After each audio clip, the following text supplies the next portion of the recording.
Well, here we go again.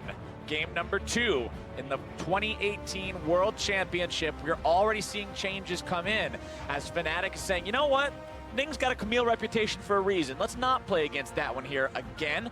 LeBlanc and Aatrox also going to be banned as they were in game number 1. IG taking the Victor and the Akali off the table. See if the Rakan ban comes in once again from IG to try to dissuade Xayah Rakan, and it does. So IG, no changes on the ban sides. First big status for Fnatic will be interesting to track. Very unlikely to be the Kai'Sa, even though Jackie Love had a very good game on it in game number 1. There's a lot of flex picks available. There is also the Alistar. They will look over Alistar. This time they're going to first pick the Urgot that they looked over to the second round in game number 1. It's still a flex pick. It could still go either top lane or mid lane. You don't know for sure. And Whippo did manage to grab himself a couple of nice fears beyond death in game number 1. Unfortunately, they were so far behind, it honestly didn't make them fear beyond much more than a brief inconvenience. But we'll see how that may change here in game number 2 as Invictus Gaming look to be going for the Alistar yet again. If I'm IG, I always take the Alistar to try to, again, have that soft answer to a Sivir that we know that Rekkles likes to default to. I wonder about the Aurelia that's still available in this game. The Shy hasn't played it at this tournament, but it does fall into his wheelhouse very effortlessly. Alistar does a really big part in controlling the bottom lane, whether you wanted to go with the scaling marksman or if you wanted to go with an early game and try and use him offensively to set up kills. So definitely remaining versatile here. And we have the takeaway. Now it will be Invictus Gaming piloting the Aurelia. I always love it when one team beats another team on a pick and then drafts it against them the very next game. It's almost like a let me show you how this is supposed to be done kind of pick. And it might even be a reverse matchup depending on if IG want to ban away something like the Lissandra. Of course, flexibility for the Aurelia to go top lane.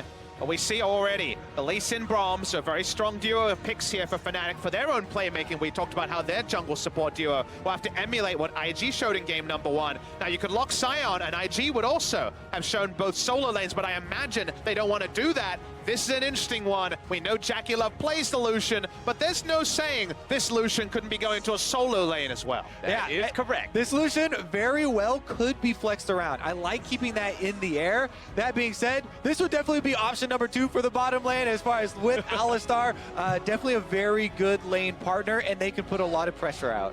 Well, they're going to ban the Sivir away from Rekkles here yet again. They're really wanting to keep him off that champion that he does have the most plays on so far this tournament.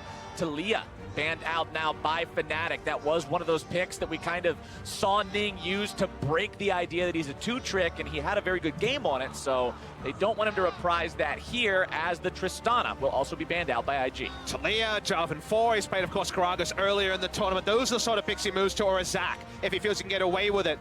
Double ban towards the high tier of his champion pool, though, so jungle something in a solo lane. That's what IG is looking for. Do they go for something like the Gragas here? Do they really have the ability to do it? They're going to hover it at least. Yeah, I think a more generalist pick here as far as the jungle goes, so you can hold on to the last second, make Fnatic show both of their solo laners, regardless of which one they're going to first, before they make the final decision. Looks like that Gragas will be locked in there. All right, Fnatic, you've still got to pick yourself a solo lane. You've still got to pick yourself that 80 carry.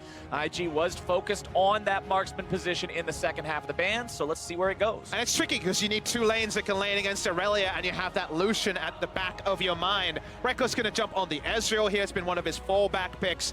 Does, of course, not get as shut down by the disarm effect that the Aurelia is able to put out. They still need to find that solo lane. The Azir popped off last time against Cloud9. Oh, Definitely a lot of NA fans who have war flashbacks about that one. He's going to bring it out in the mid lane, but what's the result going to be from IG? Caps made expert use of Divide and Conquer there from Azir. Using his ultimate to knock back a lot of melee threats is going to be very key when you're facing something like Aurelia and possible roams from the side lanes. Here we go, though. Will be a switch up to the top lane, and we get the Shy on Aurelia versus Whippo's Urgot. The Shy on Aurelia, that means rookies on Syndra, and the Lucian will go bottom to Jackie Love to play against the Ezreal of Fnatic. We talked about how we wanted to see changes from Fnatic in the second game because the first game just did not work out at all for them.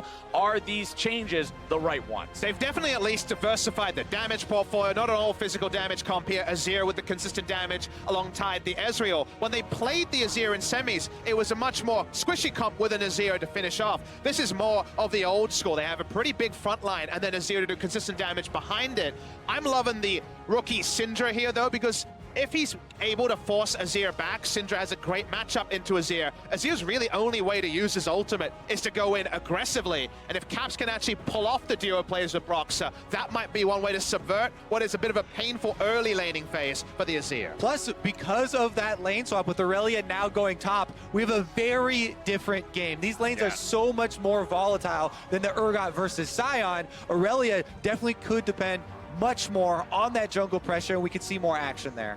And this is more of the champion that people think of when they're talking about, oh, I want to see the Shy pop off. When somebody pops off on Sion, you're like, man, that is a big meatball of a champion. He can't die. Look at all that armor! Oh my goodness, they just can't kill him no matter how many times they shoot him. But with Irelia, you've got some serious potential for mechanical outplay, and the Shy has absolutely shined on that kind of opportunity. And if you've been waiting on the Shy Aurelia, you've been waiting all tournament. First game that he's actually going to be piloting that pick, so going to be hyped to watch. That matchup also goes the other way with Urgot just running you down from full health and shredding you, so certainly could swing a snowball match up top, and to some degree the matchup that if Azir is going to do anything, he's going to have to be aggressive as well, so let's see if the junglers can set them up. Welcome to Summoner's Rift. We're on it for the second time today as the teams will once again draw those lines of scrimmage as we saw in game number 1.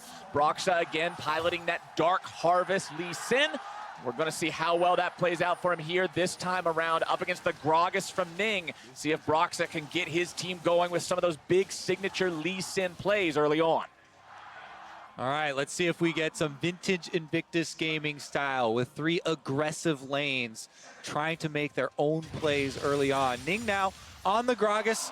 You have a couple options. It is a Predator champion, so early clearing and trying to get early boots to back and then go for a big gank with that cooldown is a very, very strong strategy. We've also seen earlier routes and surprise movements from them to try and catch solo laners off guard and really get the lead in summoner spells. Again, you're not bound to going for that kind of full clear by your boots. You can also try to subvert expectations and make some plays. And what I'd like to see from this game, if I'm going to be greedy and try to kind of hope for something or prophesize something, is Fnatic actually getting some real counter-punching. Because if it was a boxing match in game 1, it was a very one-sided one.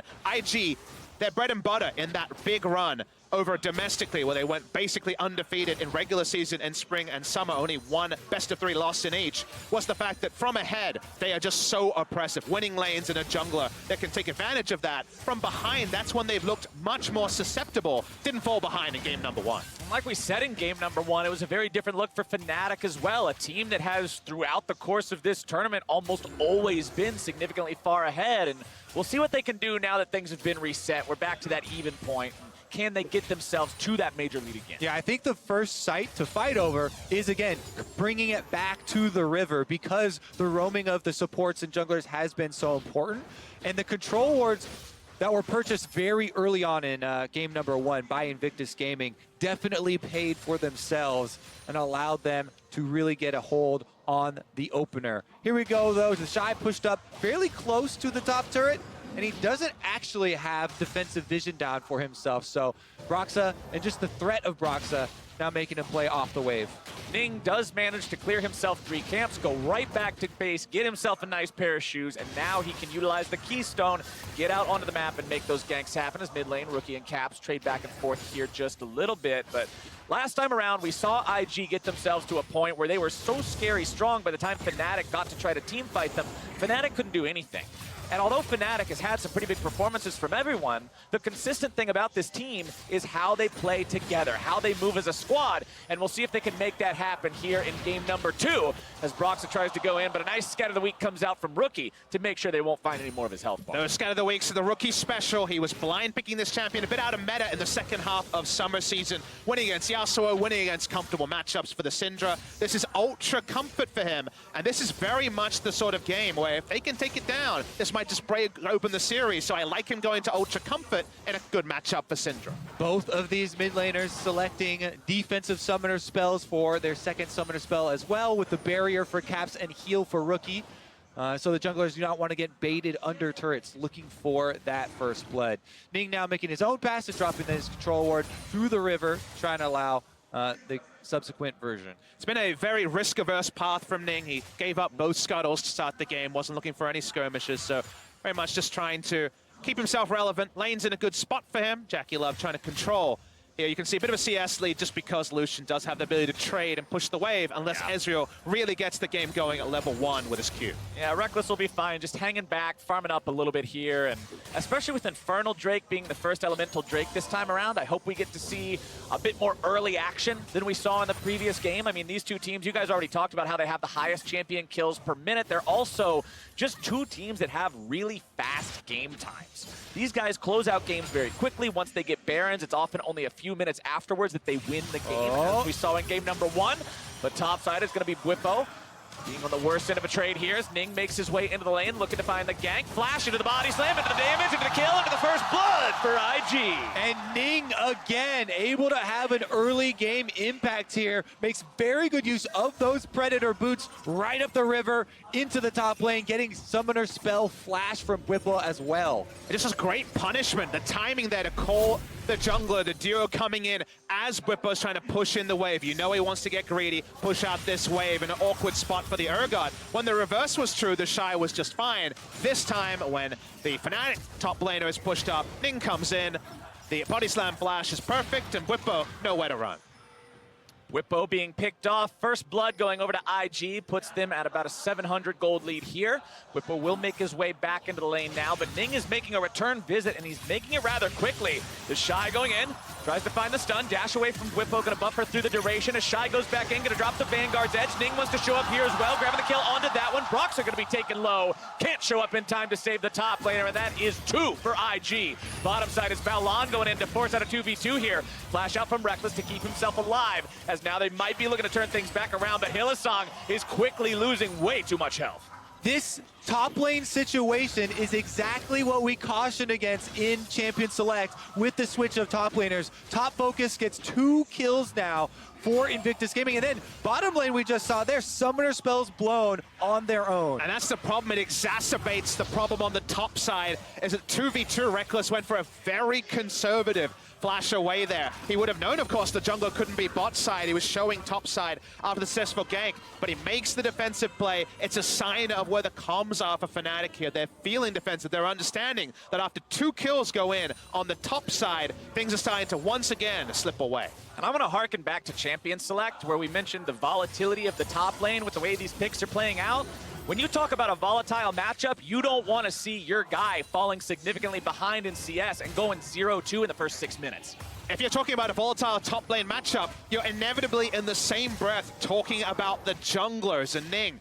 Dodging action in the start, giving up Scuttle Crabs to get his summoners, his mid lane. Oh, Caps tries to go for the Shurima shuffle, but instead he will be too slow on the trigger, and that means Rookie with a good flash will negate the summoner spell usage from Caps and keep himself just fine. Yeah, Flash is traded there. Barrier also used by Caps since the ultimate from Rookie expended to try and threaten him upon getting into turret range. That also has attracted supports. Everybody's roaming down to the mid lane because these are flashless mages here with a lot of damage output and not a lot of escape options. It's going to be a party in mid lane, gentlemen, as Ning and Balan look to clear out some vision, move up towards the mid lane. Hylissang's in some trouble. Caps wants to be close enough to allow Hilly to jump away.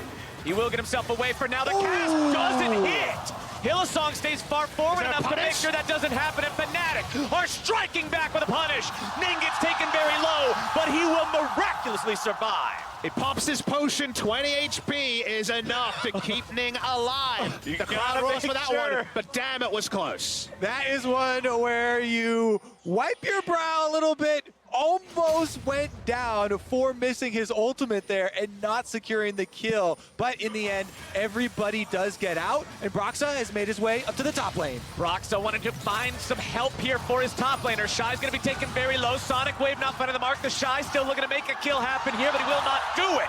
and Fnatic get themselves on the board. Broxa answers back here on the Lee Sin, comes in with red buff, and they get a kill back for the top lane. Ning is going to come to just secure the minions here because there's no teleport for the Shy once he gets back up, and that is a cannon minion wave. Here's the high-octane gameplay we didn't see in the first 9 minutes. Even though the previous game went pre-30 minutes in the ending by IG, first 9 minutes there were no kills. We get 3 in the first 9 this time.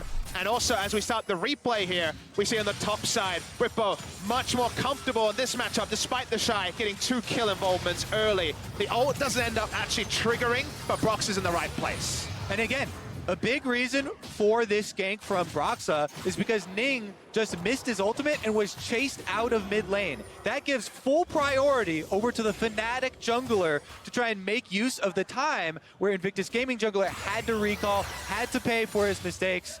And there, they do find a reward. And the agency of the jungle and support to impact the game is something actually that Rookie was talking about yesterday in some of the media interviews, talking about the fact that he lost, or I should say his team, Invictus Gaming, lost 2 games in a row because specifically Fnatic sent more members mid and negated his influence. This time IG's giving the backup that he was calling for in the press interview. All that being said, the Shy on this Aurelia still with a significant CS lead and a very threatening possibility here of running away with it. Syndra is one of the greatest Yoink! jungle camp controllers that there is. You just yoink the crab away from your opponent, say, that's my crab. And you don't let Broxa even have a chance to smite it away like game number 1. They learned their lesson, and they're still 700 gold up compared to Fnatic. But what I'm looking at for Fnatic right here is the fact that they are not just letting IG take over things. Broxa striking back at the top side is a good omen for them. And again, it's all about getting to the point where you're on even enough ground to let that 5-man team play really shine. And it's also about your fundamentals, because you look, 3 lanes here are losing for Fnatic when it comes to the carry CS numbers. So very much they need to double down on the vision. You can see a control one on the top side of the mid lane here. Know where they're strong and actually push for some advantages in lanes, because if they all passively lose out in the CS department, one team fight goes the way of IG. You can't be surprised if some of those jungle camps, let alone CS, are being denied, and the gold lead will be further exacerbated. I would also say that regardless of the last couple of plays here, Ning on Gragas with the 2 kills has Sorcerer's Boots and upgraded jungle item. That is a huge amount of burst damage. So with Predator ready, he can go for another kill immediately. And there comes the Predator right now. Vanguard's edge thrown down. Bwipo trying to get himself away. Ning still looking to find that flashing the body slam, and it's a killing spree for the IG jungler. Yeah, with a flash advantage, it makes it trivial, honestly. Predator move speed in there, and he's able to secure it. But he took the kill again. He's not giving these last hits over to the Shy, which may be a diversification that Invictus Gaming would want later in the game. I gotta say, I'm happy to see the assassin AP Gragas come back. Season 1 world champions Fnatic. There's a lot of irony that it's the AP Gragas that's keeping them down in game number 2. Yeah, maybe some waves to Suche. For 7 years ago. He does have a trump card in his inventory, and that is the stopwatch. So yes, even though it's very squishy on the Gragas, you can fully commit and have that stasis to rely upon. But the full commitment is happening on the bot side as Hillsong trying to make something happen. They're understanding they can't lose popping buttons. Here we go. Jackie Love is going to be taken very low now. Ignite coming down. Jackie having to flash away to keep himself alive, and it's Hillsong who's now in some real danger. Balon pops the ulti, looking to go forward yet again. Calling coming out. Reckless trying to absorb the shot. You let one bullet go through, and your support dies. Reckless is able to block them, and Hillsong stays alive. Pro status for Reckless definitely is confirmed on that particular play. Issue we're seeing, though, is Fnatic understand that if Ning is getting successful ganks top side, they're trying to have some presence bot side. The fact that they're, in these cases, still trading down means that we need a Broxa special, and we need one soon to actually get the tempo of this game, the pace of this game, to finally be in the control of Fnatic for what it feels like the first time this series. All right, vision set up here for both teams around this Infernal Drake. And Fnatic have seen this movement, and that's going to be enough to send over the reinforcements. Look at the mini-map. Everybody's coming. The Shy does have teleport ready. Aurelia could join. True Shot Barrage finds its way onto Rookie. Broxa still hanging around. The Drake is still aggroed. He's still very mad. Broxa wants to go back in and start putting damage onto that health bar. Ning's still around as well. It's going to be a smite fight for the objective. Brox is the one tanking for now. Scatter the Wing coming through. Secured by the side of Invictus Gaming as Whippo's going to be on the front line and Broxa tries to escape. It's now in isolation down onto the Fnatic top laner who gets taken out immediately. And IG find objective and kill as dessert. Two big plays for Ning there, landing the smite with his barrel as well to secure the Infernal Drake, and then the ultimate splitting off Whippo from the rest of Fnatic, allowing another kill. And this one to go over to a main carry for Invictus Gaming. Rookie on Syndra now will have the extra gold. That Drake was begging to be taken. 426 HP was the value we saw. Smite was available for Broxa. It was true from Ning, and then splitting up the team fight with that barrel. It's so much about the supporting cast in this first and second game, and Ning can hold his head up high.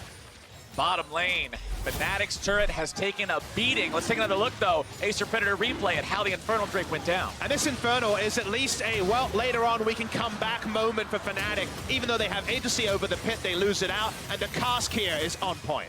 Yep, able to knock even the tankiest member into the rest of his team to allow very quick work of. And that puts IG in a spot where, once again, they are over 2,000 gold ahead. They've got bonus stat scaling in the form of the Infernal Drake. And as I was saying, that bottom lane turret for Fnatic, a strong breeze will knock that thing over. And this is really important to have this confidence building for Ning. I was talking to Yamato Cannon after some review where we saw the group stage games, quite a lot of Gragas mistakes. However, he said that in the scrimmages that they had versus Invictus Gaming, Ning's Gragas was amazing and put out a lot of highlight plays. So we can definitely see both sides of the coin. And right now, he's on the move again already. This top camp. Whippo in some trouble once more. This has happened so many times. It's feeling like deja vu at this point, but the Shy will finally grab a kill for himself, and IG are relentless. And we're seeing regular season IG flex on the world final stage. Seeing them try to push up in the mid lane here at Fnatic, but we can see IG coming to punish. Broxa in some trouble, trying to get himself away, but a very nice scatter of the week will take him so dangerously low, and Jackie Love will pick up a free 300 gold. This is the IG that did not show themselves against Fnatic. This is the IG that was always there in theory, but in practice, in one of these matches, in a must-win best-of-5, would often go missing. IG are firing on every cylinder, and it's 5 members strong as mid lane. Rookie in some trouble. Hillsong trying to come in and make sure they can find the kill here. One more shot will do it, and Caps takes him down. That is a very important gold for the Azir. This is one of the big scaling champions, but can he get out? It's not him they're worried about. It should be that support. The Emperor's Divide gonna keep him alive for now, and it's a double kill over to Ning. The Vanguard's edge will completely cut them down. Ning with the double dunk gets them both with the combination. 5 kills on this Gragas now. You thought he had a lot of damage before. He's gonna continue. Ning, man, keep building that AP. Keep going for the burst, because you're just being a fight decider rather than a facilitator on your own. Let's take another look at how they did it here, starting with the play on the Rookie. We watched Caps at the start of this fight. He doesn't actually get the streamer shuffle play at the start. Flashes over. He will be able to register kill on Rookie. Holds his ult for later. Very good flash there from Caps, getting around the model of Gragas. But now he's going to try and defend Hillsong. You see the ultimate come out, but the Shy on Aurelia has already cut behind. He flashes in just to get an assist. Ning already had taken care of business. That is just so hard to deal with when they can burst you like that. What in the world are you going to do about it? And look at the inventory, gentlemen. You can see the Oblivion Orb for Ning. More magic penetration on this Gragas. You can already see the no magic mantles also coming into Fnatic inventory here. They're really worried about that possibility of damage output. The problem is that the Shy on Aurelia here is going to be physical damage. Trinity Force has been completed, and Aurelia had such a strong top lane for the majority of this game, because that's where Ning was going to get a lot of his kills, that there are going to be threats for dives and burst damage on both sides. And let's not forget about Jackie doing physical damage as well. There's so much threat on the side of IG, and they're moving over into the Baron. How do you itemize against burst magic damage?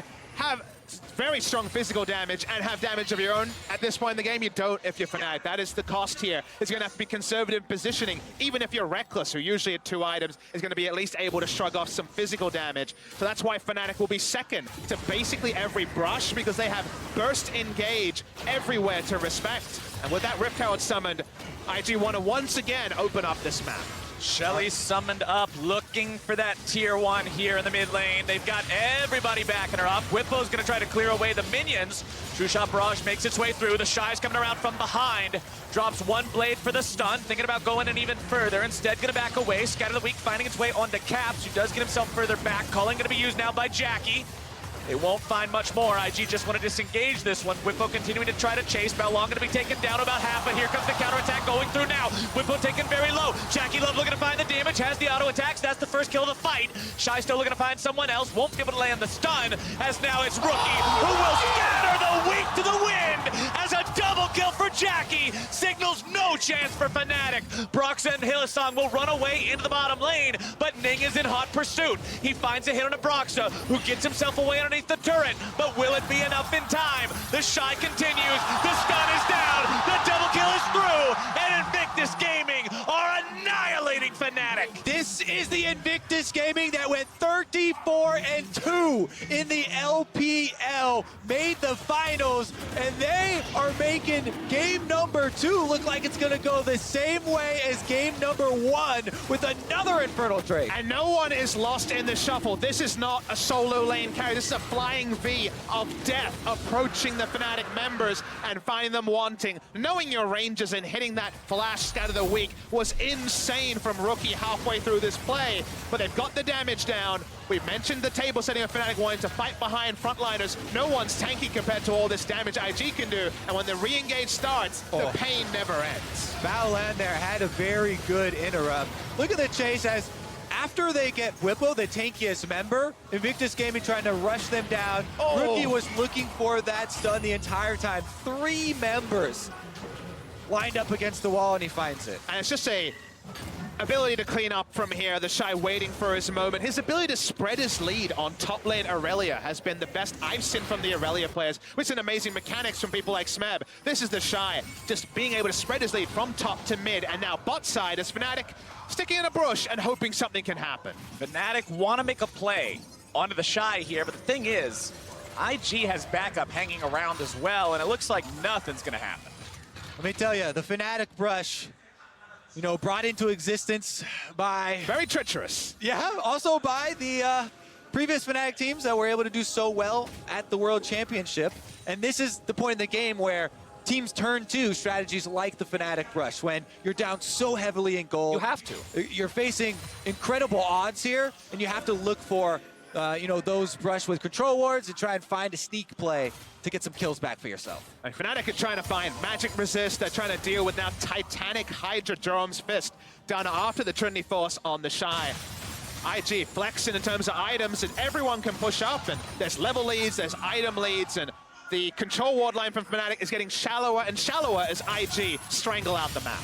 We start to think, you know, with Whippo being 0-6 in this game due to the top lane camp, Fnatic do have Soaz, a veteran, on the bench. When we talk about possible champion changes, as Shy threatens to dive him again, but there may be even roster moves. Stun comes down into Hillsong. Over the wall goes Balan. Won't find anything else on that one. Whippo not getting the ultimate down on the Shy, but the damage onto Broxa is huge. Will not be enough, and a nice shutdown goes the way of Whippo. Whippo finally getting some gold for himself here on the Urgot, finds the kill onto the Shy, puts a stop to Invictus Gaming pressure for now. Desperately needed, doesn't manage to claw back much of the gold lead that we can see the Shy is wearing on his pick. About 2,600 gold is the lead for the Aurelia. Again, Fnatic just want to find a way to control some territory. in all of our prep, in all previous games, they just never were blown open. They'd always stay competitive and have a counter punch on the map when the other team made a good play. Issue here is we consistently seen a top lane or a mid lane camp go successfully for IG, but also the side lanes that aren't being affected by the jungler also falling down. Even though it is a small win for Fnatic, it is exactly what they want. You see that little dent? That's the dent of hope. In the red graph, that is what you have to do, step by step, if you're gonna make an epic comeback like this in one of these games. Fnatic need to buy time, and they've bought a little bit. Broxah with that play, trying to help out Bwipo. I hope they've got a lot of money stored up on their time credit card, Kobe, because you are not in a spot where this is going to be a game you come back from very swiftly. They will have to really dig in, entrench themselves, and hold out for a while to come back in this one. The Shy continues to just be a massive threat here in the split push situation. The stopwatch has still never been needed by Ning. Pointing that out because I know you mentioned the item earlier. He's never needed the stasis just yet. You can see it also having been purchased for the Shy, so he can dive in with impunity. Over on the side of Fnatic, you've got the Banshee's Veil for caps to prevent some of that pick-off potential from a stray Gragas barrel. But this is still a very troubling situation as Hylissang lets out the Glacial Fissure. Balon still looking for the opportunity to maybe make something happen. Does have the flash up and available here for the Alistar. IG still not afraid, moving into Fnatic territory, clearing out the wards. Rookie throws the orb over the wall, but not going to find a whole lot with that one just yet. IG continuing to sweep and remove that vision as they make their way back into the mid lane. Rookie picks up some farm, and this team knows how far ahead they are. And they want to be able to use these long-range pick tools that they have at their disposal. Ning, the 505 Gragas with Flash, can initiate on any member that steps out of line. In addition to Rookie, laser-targeted Syndra stuns. There's so many things that make it difficult to navigate through Summoner's Rift for Fnatic, and IG are starting it out. IG starting up the Baron, but Fnatic have vision over the pit. This is your chance to come back into the game if you're Fnatic, if you can punish this and make some kind of a play. But at the same time, it's the Shy on the flank, and you've got to respect how strong that flank could be. IG will be stopped for now. Fnatic happy to do that, but they still have to find some way back into this game. Very smart from IG because they were pushing in and understanding that Fnatic have good wave clear, that is happy to hang under inner turrets and just wave clear and hope that items come later. Just inject some gold in what is currently 39,000 gold for Fnatic. If they can keep it this game state at 50, 55, 60, then Azir will definitely have a lot more threat behind him. The only way you can actually draw the turtle away from the side of Fnatic is to force them to come to Baron. There was a very nice ward placed earlier that I imagine IG wasn't expecting, but you just go back, buy your control wards, and recreate a situation where there's multiple pushing waves and so much Baron threat from IG. Meanwhile, for the underdogs here, Fnatic, they are doing the necessary work to give themselves the possibility of coming back in the game. They put a ton of vision and expended all of their wards around Baron right now to give them a little bit more information as far as when Invictus Gaming are going to pull that trigger. I mean, this is a team that coming into the finals had been down a total of 5 games at 20 minutes so far at Worlds, and they had still won 3 out of those 5, despite being behind at 20. Now they've been behind 2 games in a row, and the Shy is looking to make that even more extreme. Going in for the solo kill onto Bwipo, missing the Vanguard's edge means the Urgot will get away for now, but another stun comes down. The Shy continues to find the damage. The culling goes out, and Jackie Love shows up just to make it a sure thing, as Baron will be started up by Fnatic, seeing IG in the bottom part of the map. We'll see if IG can respond to this. Hylissang's going to be caught out, and the damage is more than enough. Rookie grabs the freebie onto him. Broxah and Fnatic need to take down the Baron. It is going to be ultimately secured by Broxah as Rookie goes into the pit to pick up one. Won't be able to find the second. Shut down over to Fnatic. Cap mowed down by the Shy and Ning. As now Broxah's in some trouble over the wall goes the Alistar. And Fnatic will be aced as Jackie's in the base. And they're looking to end it right here. And that is a huge sweep for Invictus Gaming. Jackie Love will take down the inhibitor turret. He's going to take down the inhibitor, and the death timer's ticking away, meaning that Bwipo and Hylissang will be the 2 to try and save the game. Oh, but mid lane, they're looking for that second lane of triumph and destruction. Death timers for Fnatic still short enough that they can get the top laner and the support back alive to stop it.